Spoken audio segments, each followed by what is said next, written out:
Alam nyo ba tong bahay na to? Lahat naman siguro tayo nakapanood na ng Pinoy Big Brother. Isa tong Philippine television reality show. At kung hindi mo man pinapanood yung current batch, imposibleng wala kang napanood na batch dati. Marami rin sumikat na artista na galing sa PBB, tulad nila Mela Cantiveros, Kim Chiu, Joshua Garcia at James Reid. Pero, alam mo ba na meron dark version ang PBB?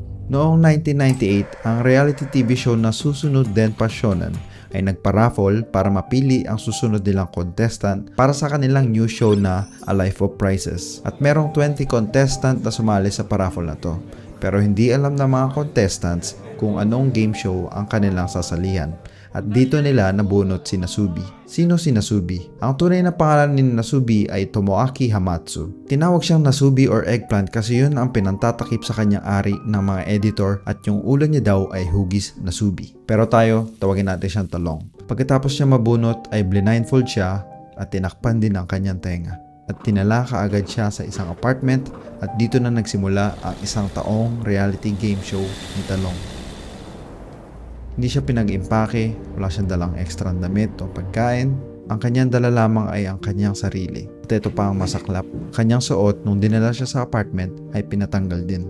Nakaubo siya buong araw sa harap ng kamera.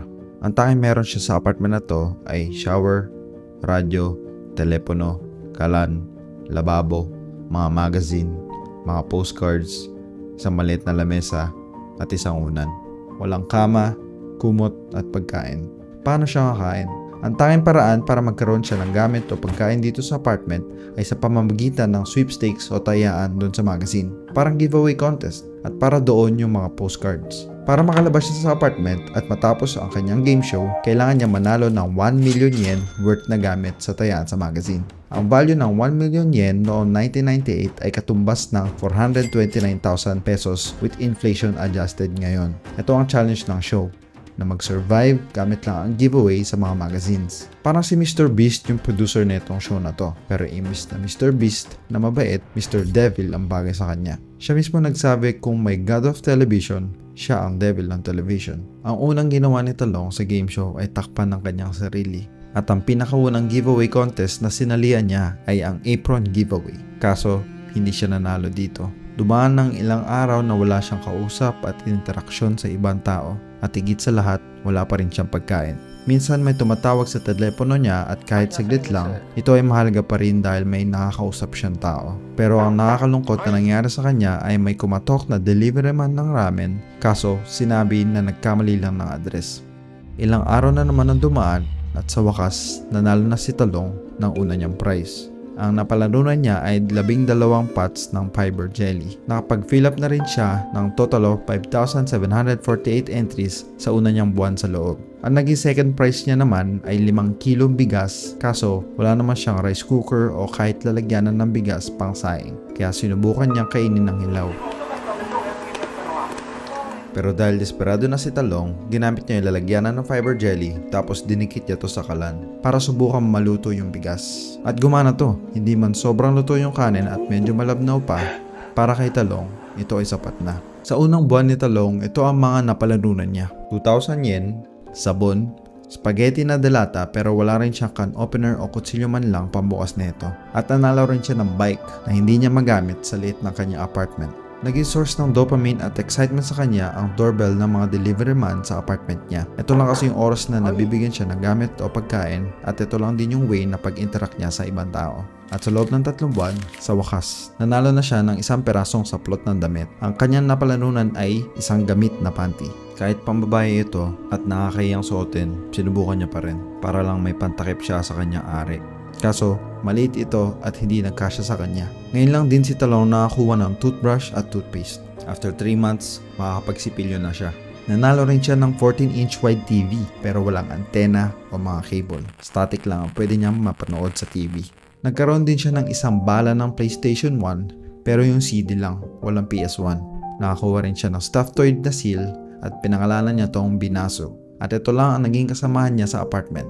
Parang si Wilson lang sa Castaway. Dumating ang araw na naubos yung kanyang bigas pero nanalo naman siya ng pagkain. Ang pagkain na to ay pagkain pang aso. Dahil wala siyang choice, tiniis ni Talong ang lasa nito. May araw din na chinek up siya ng doktor, siguro para mapakita sa audience na healthy si Talong. Pero ang concern ko sa kanya ay ang mental health niya. Mahirap sa isang tao ang walang kausapin ng 3 buwan. Noong may COVID nga kabagot sa bahay, buti na lang may social media at online games. Pero sa kalagayan ni Talong na kulang ang pagkain, walang entertainment at sarili lang niya ang kausap, sinong hindi masisira ng ulo. Sa 6 na buwan na pagstay niya sa game show na to, nakapag-ipon na siya ng 500,000 yen. そこへやってきたのは電波少年のプロデューサー。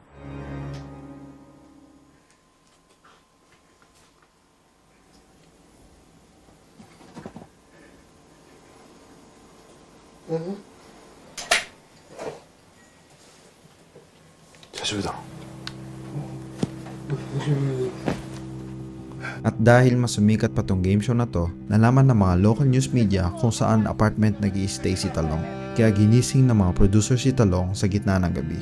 At akala ni Talong ay nanalo na siya at doon siya nagkakamali. Blindfold siya at nilipat siya sa bago pero magkamukhang apartment. Ang nirason ng mga producer kay Talong ay baka maswertein siya sa bago lugar. Dito rin nagsimula ang game show na kumuha ng team para takpan ng kanyang ari at para ma-livestream ang buhay ni Talong sa apartment ng 24/7. Lumipas ulit ang 3 buwan at lumagpas na si Talong sa 600,000 yen. Ang mga bagong na palanunan ni Talong ay ticket ng Spice Girls the Movie, bala ng VHS na hindi niya rin magagamit kasi kailangan niya ng VHS player, at mga bagay na walang saysay o gamit. Bigla rin siyang hindi pinagpalad sa mga giveaway. Merong 1 linggo na walang kumakatok sa apartment. Pagkalipas ng 2 linggo, naubusan na rin siya ng pagkain. Imbis na tulungan siya ng mga producer para may makain, ang ginawa nila ay inilipat muli si Talong sa bagong apartment para madagdagan daw ang kanyang swerte. Pagkatapos din ng lumipat sa bagong apartment, nanalo siya ng napakabangis na PS1. 8 months ago, nakakuha siya ng bala ng PS1 at sa wakas, malalaro niya na to. Naglaro siya ng PS1 ng 4 na araw sa sobrang tuwa dahil ito ang pinakaunang entertainment na kaya niyang gawin. Kaso, hindi siya nakakapag-fill up ng giveaway entries. Kaya ang ginawa niya ay pinigilan niya ang sarili niya maglaro ng PS1 dahil isa daw tong distraction sa pagsali sa mga giveaway. At simula nun, marami na siyang napalanunan tulad ng tent at isang set ng gulong na nagkakahalagang 84,000 yen at isang check-in na nagkakahalagang 10k at isang maliit na sako ng bigas. At pagkatapos ng 335 days, nakamit na rin ni Talong ang 1 million yen. Pero hindi pa to alam ni Talong. プロデューサー登場。いよいよナスビにゴールを知る瞬間が近づく。この時プロデューサーは懐中電灯の他にあるものを持っていた。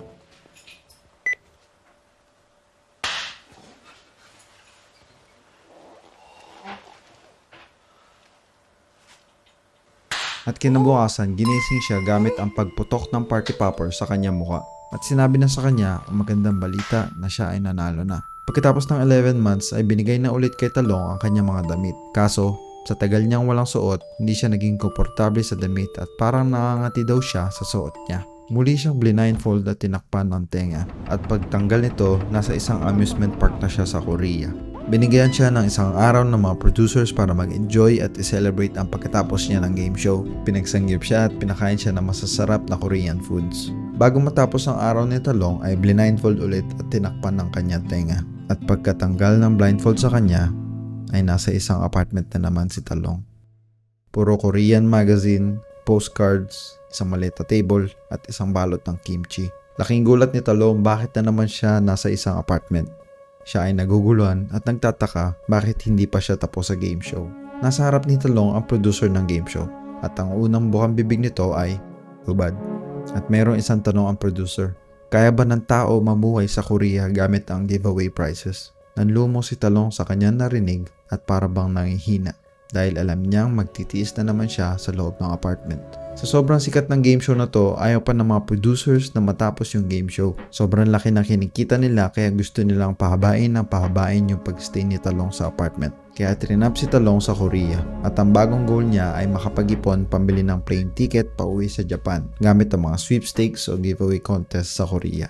Muli, Pinagubad na naman siya at simula na naman ang pagdurusa ni Talong. Sa loob ng 2 buwan, nakamit niya yung price goal ng plane ticket na nagkakahalagang 47,800 yen. Subalit, hindi ito ikinatuwa ng mga producers dahil saglit lang nakamit ang goal. Kaya naisipan ng mga producers na taasan pa ang price goal. Hindi daw sapat ang economy class ticket para kay Talong. Kaya in-upgrade nila yung airplane ticket sa business class. At kailangan na naman ni Talong makakuha ng 9,500 yen.